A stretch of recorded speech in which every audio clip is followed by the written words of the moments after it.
Tai Chi sparring exercises, known as San Sau, are like pushing hands, an essential part of the training process for the Tai Chi martial artist. Tai Chi as a martial art combines both physical fitness and conditioning training with application training, so being able to use the applications of the movements from the forms and so on. So beyond its exceptional health and therapeutic benefits, it can be practiced as a powerful self-defense or combat system. However, it is often heard that someone, despite decades of pure Tai Chi practice, is still unable to capably defend themselves or enter competitions and fight successfully. And this is not an uncommon situation at all, and isn't anything recent. It's been going on, 100 years or so since Tai Chi began to be practiced as more of a health-related system, and due to a lack of understanding of the principles of Tai Chi free sparring practices, also traditionally called San Sau. The health and wellness benefits of practicing the Tai Chi form, that's the slow sequence of techniques trained together in a fluid movement. These health benefits are beyond doubt, but does the practice of this type of training improve or guarantee self-defense capabilities? Well, the answer is definitely no. The health cultivation aspects of the art of Tai Chi and the combat training are two distinct disciplines. Traditional Tai Chi training encompasses various disciplines, including the slow hand form practices, the broadsword training, saber training, spear, sword, straight sword, pushing hands, as well as the free sparring and throwing or grappling training, as well as the internal cultivation exercises known as Neigong. Even if we master any of these other disciplines to a high level, without training the free sparring and combat application methods, we're still going to very much fall short of our capabilities as a Tai Chi martial artist, and it's not certain we'll be able to use the art for self-defense. Training in the Tai Chi sparring methods is an arduous process, but it's very enjoyable. But it is arduous and strenuous and requires a lot of work to achieve a high level. In our Cheng Tin Hung derived lineage, which originates from Wang Zhongyu and the Yang Luchan tradition, the style has produced a lot of full contact fighting champions when this was an emphasized part of the practice, particularly back in Southeast Asia, primarily Hong Kong, and then surrounding competitive areas from the 1950s through to the 1980s. Some of the later generations, students of Cheng Tin Hung and their students, have also trained lots of quality fighters, though the quantity has been lessened because there seem to be less people interested in doing this, the harder parts of the training. The sparring and free fighting training methods and practices in this particular style of Tai Chi, the Cheng Tin Hung derived style, were transmitted primarily from his teacher, Chi Min Xuan, and it comprises of 48 forms or technical drills, which are the applications of the slower movements in the hand form. The techniques progress from basic through to advanced, and through prolonged practice, mastery is eventually attained, and then this results in pretty instinctive reactions. Our training has to progress to the point where we can apply the techniques without conscious thought or deliberation, and we can adapt very spontaneously to changes in circumstances.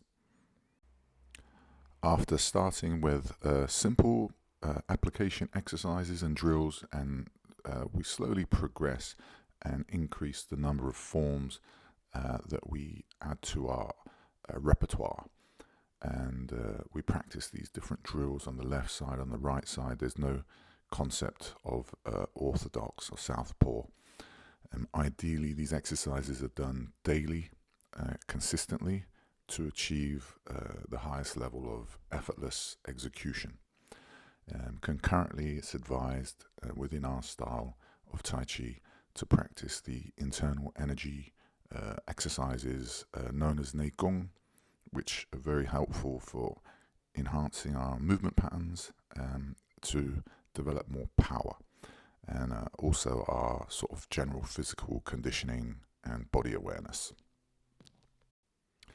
The author of some of Tai Chi's classical theory, a man named Wang Zhongyu, explained in his essay on Tai Chi boxing that familiarity is achieved through engagement, rather than saying familiarity is achieved through technique.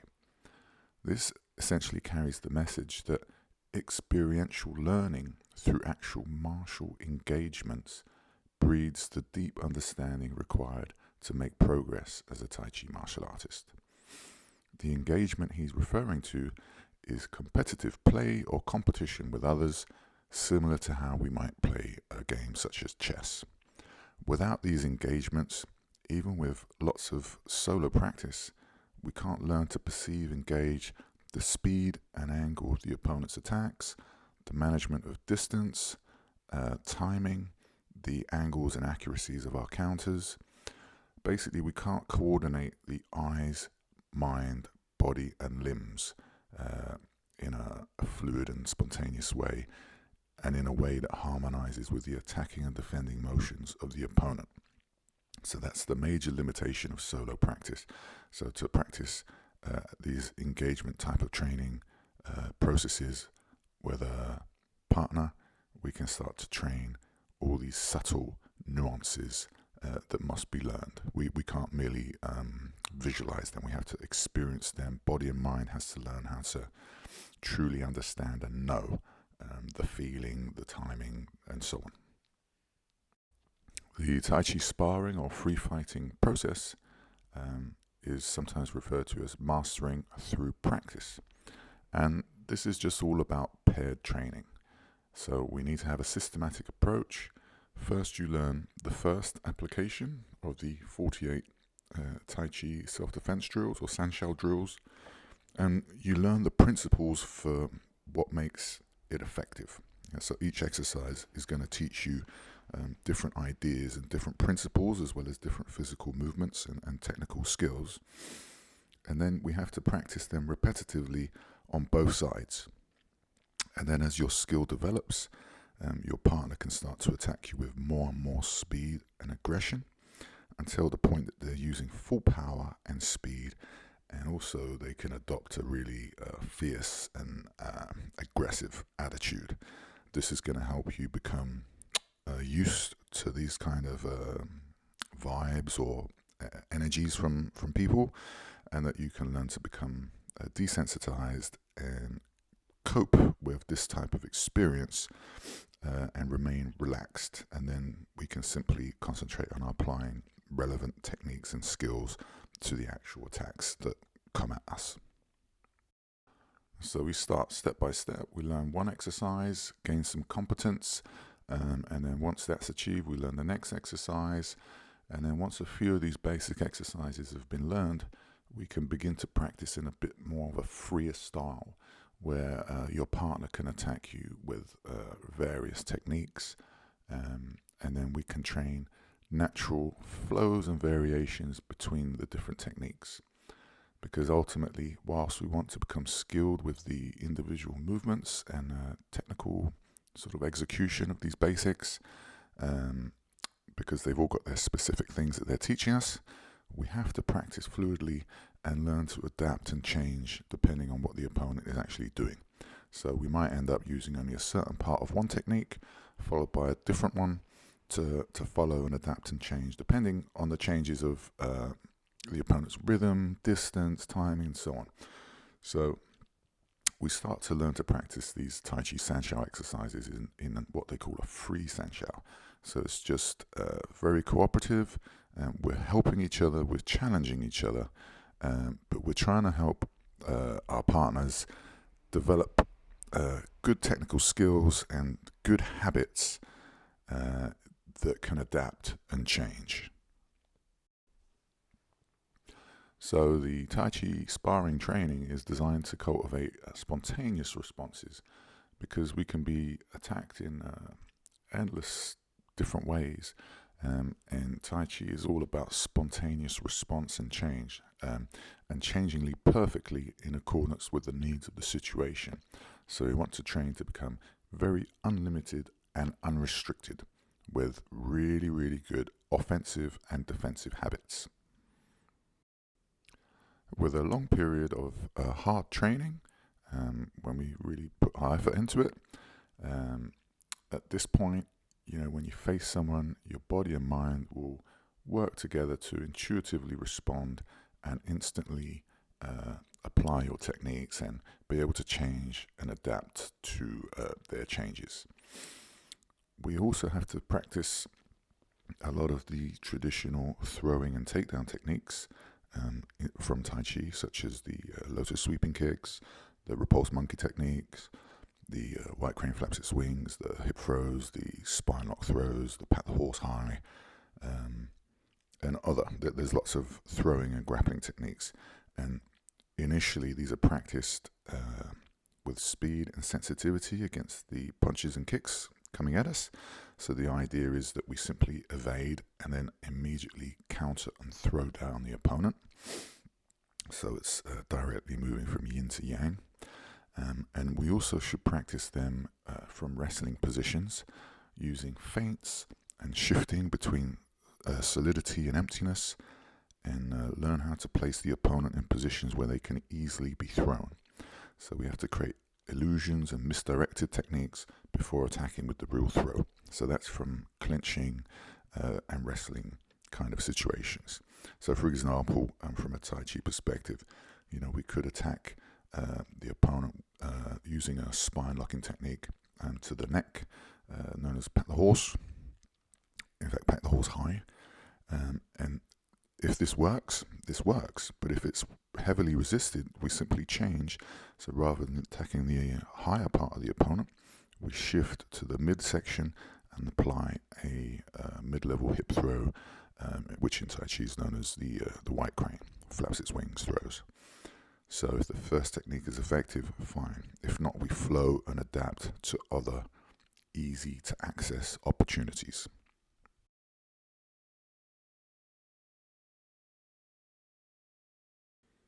So beyond the free sparring drills that we have to practice regularly, physical conditioning has always been seen as really important in our system of Tai Chi. So they call this gong training, or simply work, physical work. So daily sessions generally include exercises based around forward rolls, which are done within a certain time frame, a designated time frame, which help us develop breath control, deep cardiovascular fitness, and also help with falling if we're thrown to the ground, and so on. Full contact sparring can be done, on mats and so on, to minimize injury. Again, this is further reinforces the process and gives you more experience in actual engagements. And the problem with full contact free sparring is you can easily become injured, or repetitive head trauma is not great. So that has to be used strategically, but it's certainly a very useful part of a process, particularly if you're a competitive athlete or fighter. Heavy bag and mitt work, striking to enhance the power of kicks and punches, as well as to condition the actual implement. So hitting heavy bags without gloves and so on, especially dense heavy bags, was traditionally used to toughen the bones and get the body used to actually impacting on something solid like a human, if you ever have to do it. It's particularly important to kind of add the habit of pursuit and maintaining the advantage during this pad work. So in this system of Tai Chi, there's the idea of chasing the opponent. Once you've achieved an advantage, you don't let them off the hook. A bit like Yamato Musashi's holding down the pillow, you simply pursue and flow around them until the conflict is finished. So this is reproduced in pad work. So whilst we can do set combinations or work single techniques from sort of more static positions, it's always been recommended to practice following and changing using the various footwork methods of the style, such as the 7-star step or the 9-palace step, and also incorporate evasion measures during your offensive training. So you'd be hitting the pads, following the opponent or the pad holder, and also incorporating various different defensive elements. So you learn how to go from yang to yin and change. So you can't always just be the hammer. You have to learn how to change and adapt all the time. Again, this is a super key feature of Tai Chi theory, is being completely adaptable. Forward, back, left, right, attack, defense, soft, hard. Just always able to change to give you the best opportunity and advantage. Another very traditional training method as part of the sparring experience is the use of light hand weights. So traditionally these are lead-filled kind of copper tubing implements that can fit snugly in the hand and be used to practice different punching patterns. Traditionally we would do up to 20 minutes of it just using one simple punching pattern, and that builds the elasticity of the muscles and fascia and tendons and whatever else is in there, and really develop high-speed punches. So you train with them, then when you put the hands down, they feel very, very light, and your hand speed is much faster. So that's another very traditional Tai Chi training method, and you know there are other things that were traditionally done, such as handstand training for additional sort of tendon strength and upper body power. So these are all supplementary methods to enhance your physical conditioning and increase the speed and power of the kicks and punches.